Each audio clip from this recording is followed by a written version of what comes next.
As we've been winding down the study on the four great mysteries of the Scriptures, we've been looking at this final mystery, the mystery that we shall all be changed.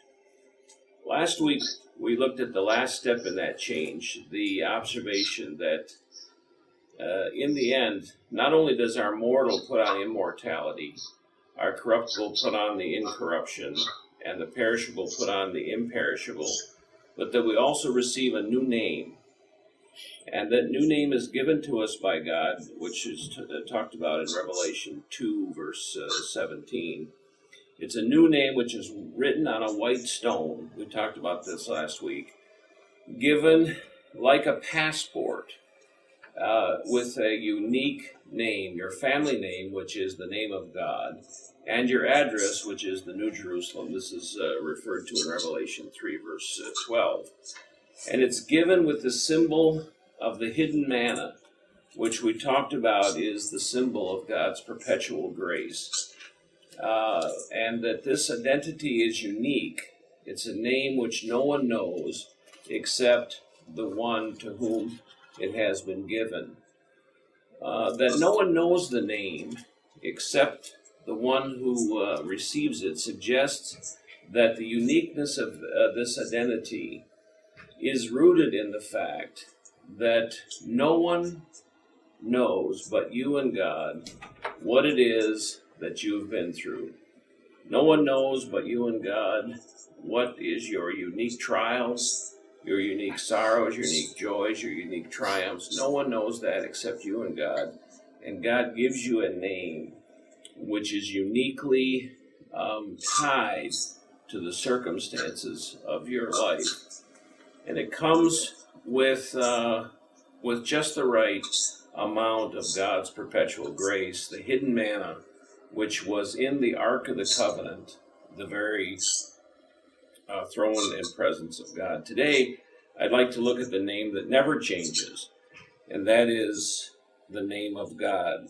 We've pointed out before the rather more significant meaning of names in ancient times, and particularly in the Old Testament. This is significant. This significance of the name of God, I think, is also borne out well in the Scriptures.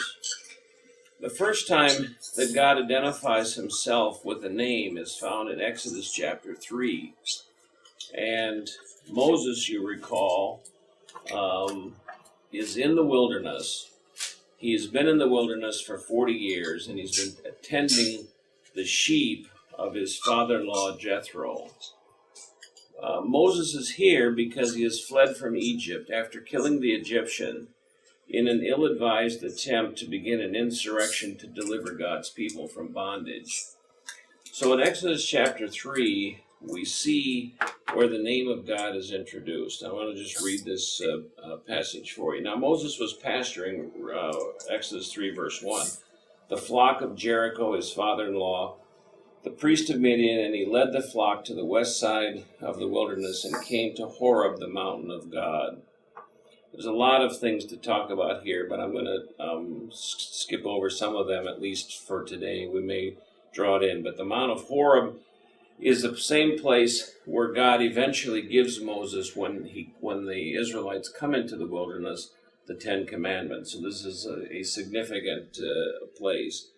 And the angel of the Lord appeared to him in a blazing fire from the midst of a bush. And he looked, and behold, the bush was burning with fire, yet the bush was not consumed. So Moses said, I must turn aside now and see this marvelous sight, why the bush is not burned up. When the Lord saw that he turned aside to look, God called to him from the midst of the bush and said, Moses, Moses. And he said, Here I am. And he said, Do not come near here, remove your sandals from your feet, for the place in which you're standing is holy ground. And he said, I am the God of your father, the God of Abraham, the God of Isaac, and the God of Jacob. Then Moses hid his face, for he was afraid to look at God. And the Lord said, I have surely seen the affliction of my people who are in Egypt. I have heard their cry. I'm going to kind of glance over this quickly. And he now wants to deliver them from the Egyptians. Then he said, but Moses said to God, verse 11, "Who am I that I should go to Pharaoh, that I should bring the sons of Israel out of Egypt?" And he said, "Certainly I will be with you, and this shall be the sign to you that it is I who have sent you. When you have brought the people out of Egypt, you shall worship God at this mountain." Again, there's a lot of really, I think, good things in here, but I'm going to quickly pass over. Then Moses said to God, "Behold, I'm going to the sons of Israel, and I shall say to them, the God of your fathers has sent me to you. Now they may say to me, what is his name? What shall I say to them?"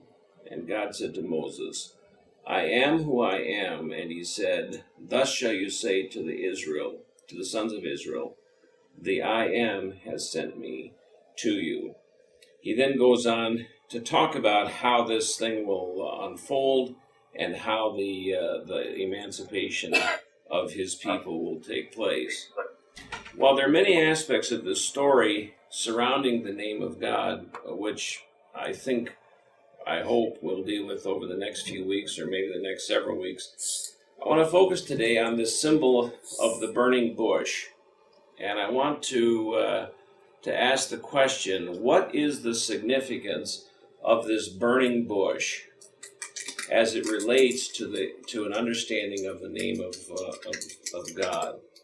The story is attractive, I think, because in the early part, what attracts Moses to the burning to God or to this encounter with God is the fact that this bush is burning but is not being consumed. So there are two aspects of the story which seem to be highly significant. First of all is the bush itself. We know from the Hebrew translation that this bush is a bush of thorns. And this is confirmed in the book of Acts, in Acts chapter 7, verse 30. This is the story of the stoning of Stephen. And as you recall, prior to the stoning of Stephen, Stephen gives a very lengthy sermon, a very lengthy testimony, as it were, concerning his faith and the leading of God and of his people over the years. And he recounts the story of God's leading Israel from the beginning and goes through to the emancipation of the Israelites. And in this description, Stephen refers to the burning bush in Acts 7, verse 30. So let me just read that, which just confirms what I've mentioned about the being a bush of thorns. And after 40 years had passed, an angel appeared to him in the wilderness of Mount Sinai in the flame of a burning thorn bush. Jesus refers also to this as a thorn bush in the book of Luke. And again, this the Hebrew word here is clearly a bush of thorns, which I think is highly significant. The second significant thing about the story is that the fire is burning, but it does not consume the bush. In Deuteronomy 4, verse 24, and Hebrews 12, verse 29, God is referred to as a consuming fire. So here we see something different about God. We see God as a fire, but not a consuming fire.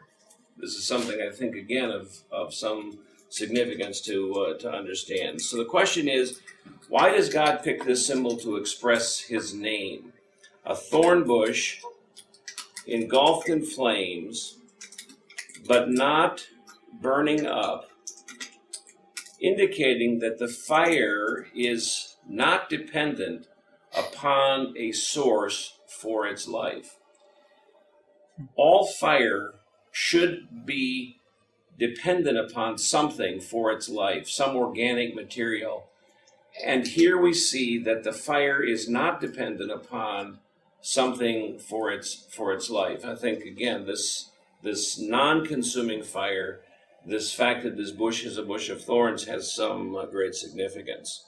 Before you answer the question, what does it mean as far as understanding something about God's name, I want to take you back again to the garden in Genesis chapter 3, because we see here that there is some significance to these thorns, because in Genesis chapter 3, verse 17,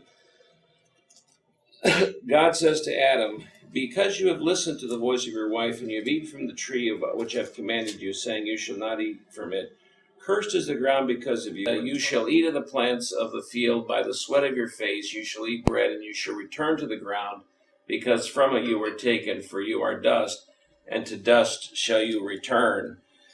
God, it appears, is the same God who in Genesis and in the garden shows up to pronounce the curse of the thorns, now appears in the thorns to announce the deliverance of his people and a way back to the land flowing with milk and honey. We see the thorns again in the story of the tabernacle in the wilderness, and we see that God asks the Israelites to build him a place of dwelling from the acacia tree. Acacia tree is a tree of thorns, and it's thought that this bush that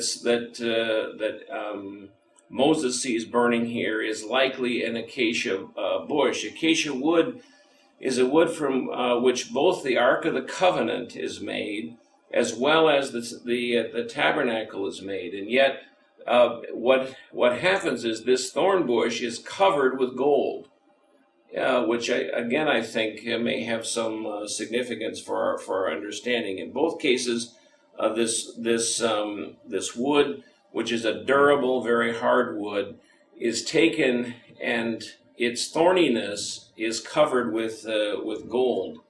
This wood grows in arid regions of the world and is covered with thorns. In Africa, this bush is known as the camel thorn bush. In Australia, it's known as the kangaroo thorn bush. And it's likely that the burning bush that we see here in the book of Exodus, where Moses is given the name of God, is this acacia bush. Finally, thorns make their appearance in the crown of thorns that is put on Jesus. The very symbol of the fall of man, the very symbol of the sinfulness of man, is now seen in the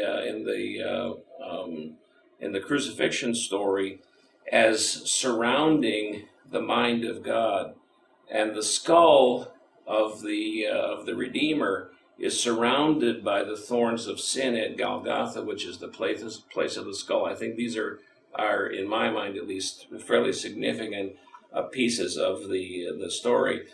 So I'd like your thoughts concerning God and his pronunciation of his name. First, in the context with which he gives his name, that is the context of the burning bush. What do you think is the significance of the name of the great I Am in the context of the burning bush, the bush of thorns, the fire that does not consume? What are your thoughts concerning that and understanding something about the name of God?